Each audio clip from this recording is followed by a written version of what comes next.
ತಗೊಂಡೋಗಿ ನಾನು ಕೂಡ 100ಕ್ಕೆ 100 ಭಾಗ ನಿಮ್ಮ ಜೊತೆ ಹಿಂದೆನೂ ಇದ್ದೀನಿ, ಮುಂದೆನೂ ಇರ್ತೀನಿ. ಯಾವುದೇ ಅನುಮಾನ ಬೇಡ. ಮುಂದೆನೂ ಕೂಡ ಸರ್ಕಾರದಲ್ಲಿ ಮಾತನಾಡಿ ದೈಹಿಕ ಶಿಕ್ಷಕರ ಸಮಸ್ಯೆಗಳೇನವೆ ಆ ಸಮಸ್ಯೆಗಳಿಗೆ ಒಂದು ಅಂತ್ಯ ಅಂತೂ ಹಣಕ್ಕಾಗಲ್ಲ, ಪೂರ್ತಿಯಾಗಿ ಹುಡ್ತಾನೆ ಇರ್ತವೆ. ಯಾಕೆ ಅಂತಂದ್ರೆ ವ್ಯವಸ್ಥೆನೇ ಹಂಗೆ, ನಾವು ಏನು ಮಾಡಿದ್ರು ಕೂಡ ಸಮಸ್ಯೆಗಳು ಹುಡ್ತಾನೆ ಇರ್ತವೆ. ಆದರೆ ಆ ಸಮಸ್ಯೆಗಳನ್ನ ಬಗೆಹರಿಸ್ಕೊಂಡು ಹೋಗ್ತಾ ಇರ್ತಕ್ಕಂಥ ಜವಾಬ್ದಾರಿ ನಮ್ಮ ಮೇಲಿದೆ. ಆ ಕೆಲಸನ ಮಾಡ್ತೀವಿ ಅನ್ನೋಂಥ ಮಾತನ್ನ ಹೇಳಿ, ವಿವಿಧ ತಾಲೂಕು ಜಿಲ್ಲೆಗಳಿಂದ ತಾವೆಲ್ಲರೂ ಕೂಡ ಬಂದಿದ್ದೀರಿ.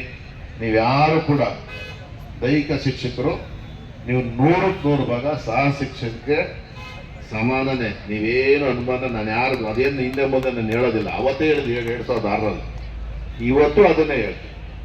ಆದ್ರೆ ಅದು ಅಫಿಷಿಯಲ್ ಆಗಿ ಆಗ್ಬೇಕು. ಅದು ಮಾಡ್ತಕ್ಕಂಥ ಕೆಲಸನ ಒಟ್ಟಾರೆಯಾಗಿ ಮಾಡುವ.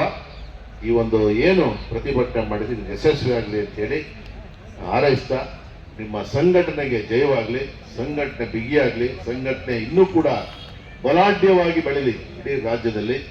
ಯಾಕೆಂದ್ರೆ ಸಂಘಟನೆ ಇಂಪಾರ್ಟೆಂಟ್, ಹೇಳಿದ್ದೀನಿ, ಮತ್ತೆ ಹೇಳ್ತಾ ಇದ್ದೀನಿ, ಸಂಘಟನೆ ಇಂಪಾರ್ಟೆಂಟ್. ಅದನ್ನ ಇಟ್ಕೊಂಡು ಮಾಡಿ. ನಾನು ಯಾವಾಗಲೂ ಕೂಡ ನಿಮ್ಮ ಜೊತೆ ಇರ್ತೀನಿ. ಜೊತೆಗೆ ಈಗ ಬರೋದೇ ನಮ್ಮ ಮಹಿಳಾ ಸಂಘಟನೆ ಬೇರೆ ಹುಟ್ಟಾಗ ನಮ್ಮ ರೋಶನಿ ಮತ್ತೆ ಇವರೆಲ್ಲ, ನಮ್ಮ ಮೇಡಮ್ ಅವರು ಲತಾ ಮಳ್ಳೂರು ಹುಟ್ಟಿದ್ದಾರೆ. ಆಯ್ತು ಮೇಡಮ್, ರಾಷ್ಟ್ರ ಮಟ್ಟದಲ್ಲಿ ಎಸ್ ಮೇಡಮ್ ಮಾಡಿ. ನಾನು ಹೇಳೋದೇನಂತಂದ್ರೆ, ನಾನು ಹೇಳೋದು ನೀವೆಲ್ಲವೂ ಸಂಘಟನೆಗಳು ಇನ್ನೂ ಹೆಚ್ಚಿನದಾಗಿ ಮಾಡಿ ನಾವೆಲ್ಲ ಸಪೋರ್ಟ್ ಮಾಡ್ತೀವಿ. ಏನಂತ ಏನೋ ಒಂದು 10 ಜನ ಮಾಡೋದು, ಒಂದು 50 ಜನ ಸೇರಿಸ್ಕೊಂಡು ನೀವೇ ಓಡಾಡ್ಕೊಳ್ಳೋದು, ಅದು ಉಪಯೋಗ ಬರಲ್ಲ. ಸಂಘಟನೆ ಒಂದಕ್ಕೊಂದು ಸೇರಿ ಈಗ ಬಂದಿಲ್ವ, ಈಗ ನಮ್ಮ ಬಡ್ತಿ ಶಿಕ್ಷಣ ನೀವೆಲ್ಲ ಬಂದಿದ್ದೀರಿ, ಒಟ್ಟಾರೆ ಸೇರಿದಾಗ ದೊಡ್ಡ ಬೆಂಬಲ ಆಗುತ್ತೆ. ನೀವೆಲ್ಲ ಮಾಡಿ, ನಿಮಗೂ ಕೂಡ ಸಪೋರ್ಟ್ ಮಾಡ್ತೀವಿ. ನಿಮ್ಮ ಜೊತೆಗೆ ನಾನು ಯಾವತ್ತೂ ಕೂಡ ಇರ್ತೀನಿ. ನನಗೆ ಮತ್ತೊಮ್ಮೆ 5ನೇ ಬಾರಿ ನನ್ನ ಗೆಲುವಿನಲ್ಲಿ ಫೆಬ್ರವರಿನಲ್ಲಿ ನೀವೆಲ್ಲರೂ ಕೂಡ ಪ್ರತ್ಯಕ್ಷವಾಗಿ ಪರೋಕ್ಷವಾಗಿ ನನ್ನನ್ನು 5ನೇ ಬಾರಿ ಗೆಲ್ಸಿದ್ದೀನಿ. 5ನೇ ಬಾರಿ ನಾನು ಯಾವತ್ತೂ ಕೂಡ ಸುಳ್ಳು ಹೇಳ್ದೇನೆ, ಮೋಸ ಮಾಡ್ದೇನೆ, ದ್ರೋಹ ಮಾಡ್ದೇನೆ ನಿಮ್ಮ ಕೆಲಸವನ್ನು 100ಕ್ಕೆ 100 ಭಾಗ ಪ್ರಾಮಾಣಿಕವಾಗಿ ಮಾಡ್ತೀನಿ ಅನ್ನೋ ಮಾತನ್ನು ಹೇಳಿ ಈ ಸಂದರ್ಭದಲ್ಲಿ ಮಾತಾಡ್ಲಿಕ್ಕೆ ಅವಕಾಶ ಮಾಡಿದ್ರು ಎಲ್ಲರೂ ಕೂಡ ಒಂದ್ಸಿ ನಾನು ಮಾತು ಮುಗಿಸ್ತೀನಿ. ನಮಸ್ಕಾರ. ನಮ್ಮೆಲ್ಲರ ಗಟ್ಟಿ ಧ್ವನಿ, ಹಾಗೆಯೇ ಒಂದು ಆಶಾಕಿರಣ, ನಮ್ಮೆಲ್ಲರ ಆಶಾಕಿರಣ. ಇವರಿಗೆ ವೇದಿಕೆ ಮೇಲೆ ಎಲ್ಲರಿಗೂ ಸಹ ನಿವೇದನೆ ಮೂಲಕ ತಮ್ಮ ಮನವಿಯನ್ನು ಸಲ್ಲಿಸಲಿದ್ದಾರೆ. ಕಿತ್ತೂರು ರಾಣಿ ಚೆನ್ನಮ್ಮ, ದೈಹಿಕ ಶಿಕ್ಷಣದ ಬಗ್ಗೆ ಕಿತ್ತೂರು ರಾಣಿ ಚೆನ್ನಮ್ಮ ಎಂದು ಹೇಳುವ ಪ್ರಕಾರ ಇರುವಂತಹ ಶ್ರೀಮತಿ ಅನ್ನಪೂರ್ಣಾಸ್ಕಿ, ಕೊಪ್ಪಳ ಜಿಲ್ಲೆಯ ನಮ್ಮ ಎಲ್ಲರ ಮಾರ್ಗದರ್ಶಕಿಯವರು. ದಯಮಾಡಿ 2 ನಿಮಿಷ ಕೂತ್ಕೊಳ್ಳಿ, 5 ನಿಮಿಷದಲ್ಲಿ ಊಟದ ವ್ಯವಸ್ಥೆ ಆಗುತ್ತೆ. ಅನ್ನಪೂರ್ಣಾಸ್ಕಿ ಅವರು ನಿವೇದನೆ ಮೂಲಕ. ಶಾಂತಾರಾಮ್ ಸರ್ ಮಾತಾಡ್ತಾರೆ. ಊಟ ಮಾಡೋರು ಹಾಗೆ ಕೂತ್ಕೊಂಡು ಅಲ್ಲೇ ತಿನ್ಕೊಂಡು ಕೇಳಿಸ್ಕೊಳ್ಳಿ, ಕೈ ವೇಸ್ಟ್ ಮಾಡೋದು ಬೇಡ. NPS ನೌಕರ ಸಂಘದ ಅಧ್ಯಕ್ಷ ಶಾಂತಾರಾಮ್ ಸರ್ ಇದ್ದಾರೆ, ಮತ್ತೆ ಮಹಿಳಾ ನೌಕರ ಸಂಘದ ಅಧ್ಯಕ್ಷರಿದ್ದಾರೆ. ಅವರೆಲ್ಲ ಮಾತಾಡ್ತಾರೆ. ನಿಮ್ ಊಟಕ್ಕೂ ತೊಂದರೆ ಆಗೋದು ಬೇಡ, ನಮ್ಮ ಕಾರ್ಯಕ್ರಮ ತಂದ್ಬೇಡ. ಅಲ್ಲಿ ನಿಂತಿದ್ದಾರೆ, ಊಟ ಮಾಡ್ಕೊಂಡು ಗುಂಡೋರು ಅಲ್ಲೇ ಕುಂತ್ಕೊಳ್ಳಿ, ಅವ್ರ ಊಟ ತಗೊಂಡ್ಬರ್ಲಿ, ಅಲ್ಲೇ ತಗೊಂಡ್ಬಂದು ಅಲ್ಲೇ ತಿಂತಾನೆ ಕಾರ್ಯಕ್ರಮದಲ್ಲಿ ಹೇಗೆ ಮುಂದುವರ್ಸೋಣ. ಈ ಒಂದು ನಮ್ಮ ಬೇಡಿಕೆ ನಿಟ್ಟಿನಲ್ಲಿ ಒಂದು ಮನವಿಯನ್ನು ನಡೆಸ್ತಾ ಇದ್ದೀವಿ ಶ್ರೀತ ಪುಟ್ಟಣ್ಣ ಸರ್ ಅವರಿಗೆ, ಮತ್ತೆ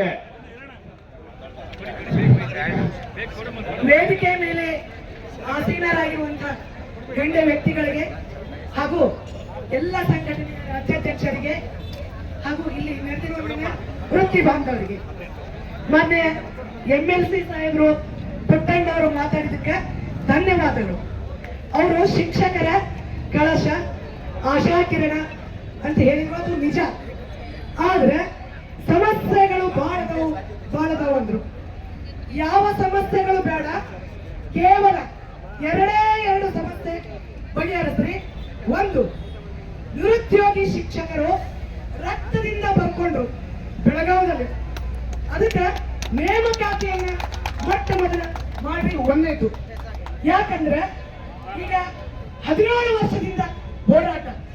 ಸನ್ಮಾನ್ಯ ಹೊರಟ್ಟಿ ಸಾಹೇಬರು, ನಾವು ಅಖಿಲ ಕರ್ನಾಟಕ ಸರ್ಕಾರಿ ಮಹಿಳಾ ನೌಕರರ ಸಂಘ ಬಾಗಲಕೋಟೆಯಲ್ಲಿ ನಿನ್ನೆ ಮನೆ ಉದ್ಘಾಟನೆ ಮಾಡಿದೆವು. ಅವರು ತಮ್ಮ ಶಾಲೆಗೆ ಹೋಯ್ಪ ಅಂದ್ರು. ಅಲ್ಲಿ ಎಡಹಳ್ಳಿ ಸರ್ಕಾರಿ ಶಾಲೆ, ಆ ಸರ್ಕಾರಿ ಶಾಲೆಗೆ ಜಮೀನು ದಾನ ಮಾಡ್ಯಾರ ಸಭಾಪತಿಗಳು. ಅದಕ್ಕೆ ಏನು ಫಿಸಿಕಲ್ ಟೀಚರ್ ಇಲ್ಲ ಅಲ್ಲಿ ಈ ಕರ್ನಾಟಕ ರಾಜ್ಯದಲ್ಲಿ ಯಾವ ಮ್ಯಾನೇಜ್ಮೆಂಟ್ ಶಾಲೆನೂ ಇಲ್ಲ. ಸರ್ಕಾರಿ ಶಾಲೆಯನ್ನ ಅಷ್ಟು ಅತ್ಯುನ್ನತ ಮಾಡ್ಯಾರ. ಆದ್ರಲ್ಲಿ ದೈಹಿಕ ಶಿಕ್ಷಕರು ಅದಕ್ಕೆ ಎರಡೇ ಸಮಸ್ಯೆ. ದೈಹಿಕ ಶಿಕ್ಷಕರನ್ನ ತುಂಬ್ರಿ, ಒಂದೇದು. ಇಲ್ಲ ಅಂದ್ರೆ ಇದು 17 ವರ್ಷ ತುಂಬಿಲ್ಲ, ನಮ್ಮ ವೃತ್ತಿ ನಶಿಸಿ ಹೋಗ್ತದೆ. ಇದು ಒಂದೇದು. ಇನ್ನು ಜೋರಾಡ್ರಿ. ಇನ್ನು ಎರಡನೇದು, ಈಗಾಗಲೇ HRMS ಒಳಗೆ ಸಹ ಶಿಕ್ಷಕರು ನಮಗೆ ಬಂದರು ಆಲ್ರೆಡಿ. ಅದು ಮಾಡ್ಲಿಕ್ಕೆ ಇಷ್ಟೊಂದು ವರ್ಷ ಯಾಕೆ ಬೇಕು? ಅದಕ್ಕೆ ಅದನ್ನ ನೀವು ಮಾಡಿಕೊಡ್ರಿ ಅನ್ನೋದು ನಂದು ನಿವೇದನೆ. ಇನ್ನು 12 ಪಾಯಿಂಟ್ ಮಾಡಿ 1 ಪಾಯಿಂಟ್ ಹೊರಟ್ಟಿ ಸಾಹೇಬ್ ಜೋಡಿ ಸಾಕಷ್ಟು ಜಗಳ ಮಾಡಿದಾಗ ಪುಟ್ಟಣ್ಣ ಸಾಹೇಬರಿಗೆ ಧಾರವಾಡ ಯಾರು ಮೊದಲೇನೇ ಇದ್ರು ಅರುಣ್ ಶಾಸ್ತ್ರ ಅಂತ ಮಾತಾಡೋ ಮಾಡ್ಕೋರಿ ಅಂದ್ರು.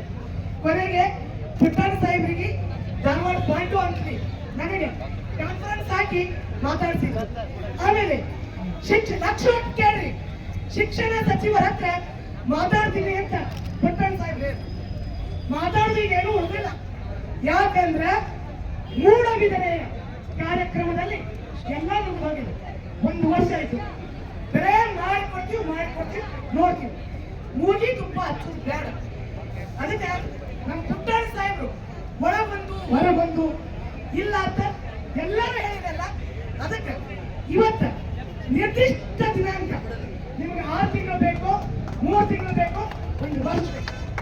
ನೀವು ಘೋಷವಾಗಿ ನೀವು ಹೇಳ್ಬೇಕು. ಇಲ್ಲ ಅಂದ್ರೆ ಸಂಘಟನೆ ನಾಯಕತ್ವ ಇದು ಲಾಸ್ಟ್. ಚೌಡಪ್ಪ ಸರ್ ಬಂಕ್ ಬಗ್ಗೆದ ಮೆಟ್ಲ ಹತ್ತಿ ಲಿಫ್ಟ್ ಹತ್ತಿ ಕೆಲಸ ಮಾಡೋರು ಯಾರು ಇಲ್ಲ. ಇಷ್ಟು ದಿವಸ ಏನ್ ಹೇಳ್ತಿದ್ರು, ಎಲ್ಲಾ ಸಂಘಟನೆಯವರು ಕೂಡಿ ಬರ್ರಿ ಅಂತಿದ್ರು. ಕೂಡಿದೆವು. ಯಾವುದೇ ಒಂದು ಸಂಘಟನೆಗಳು ಹುಟ್ಟಲಿಕ್ಕೆ ನಾವು ರಸ್ತಾಕ್ ಬರ್ಬೇಕಾದ್ರೆ ದಯವಿಟ್ಟು ಯಾರು ಬೇಜಾರು ಮಾಡ್ಕೋಬೇಡಿ. ಜನಪ್ರತಿನಿಧಿಗಳೇ ಕಾರಣ. ಯಾಕೆಂದ್ರೆ ನಮ್ಮ ಬೇಡಿಕೆ ಅವರು ಈಡೇರಿಸಿದ್ರೆ ಸಂಘಟನೆಗಳು ಹುಟ್ಟುವುದಿಲ್ಲ. ಇಲ್ಲಿ ಏನಾಗಿದೆ, ಗ್ರೇಡ್ 1 ಗ್ರೇಡ್ 2 ಇದು ಎಲ್ಲರೂ ಪುಟ್ಟಣ್ಣ ಸಾಹೇಬರು ಬಂದವ್ರಿಗೆ ವಾಟ್ಸಪ್ ಬರೀತಾರೆ. ಏನ್ರಿ ಚೌಡಪ್ಪ ಸರ್, ಅಕ್ಕ ನೀ ಯಾವಾಗ ಸಪೋರ್ಟ್ ಮಾಡ್ತೀರಿ? ಸತ್ಯ ಏನಿಲ್ಲ ಅಲ್ಲಿ ನಾವು ಸಪೋರ್ಟ್ ಮಾಡ್ತೀವಿ. ಲೆಟ್ರ್ ಹಾಕಿದ ಮ್ಯಾಗ ಎಲ್ಲ ನಾಯಕರು ಅದಾರ, ಎಷ್ಟು ಸರಿ ನಿಂತು ಇದು ಅಂತ. ಅದಕ್ಕೆ ಹುಡುಕಾದವ್ರಿಗೆ ಮಾತಾಡ್ಲಿಕ್ಕೆ ಆಹಾರ ಹಾಕ್ಬಾರ್ದು, ಅವಕಾಶ ಕೊಡ್ಲಾರ್ದೆ ಇದು ಗಟ್ಟಿ ನಿಲು. ಇದೇ ಲಾಸ್ಟ್ ಹೋರಾಟ. ಯಾವುದು ಸ್ಟ್ರೈಕ್ ಬೇಡ, ಯಾವ ಸ್ಟ್ರೈಕ್ ಬೇಡ. ನೀವು ಮಾಡ್ತೀವಿ ಅಂದ್ರೆ ನಮ್ಮ ಗಂಟಾಘೋಷ 6 ತಿಂಗಳು ಬೇಕು, ವರ್ಷ ಬೇಕು,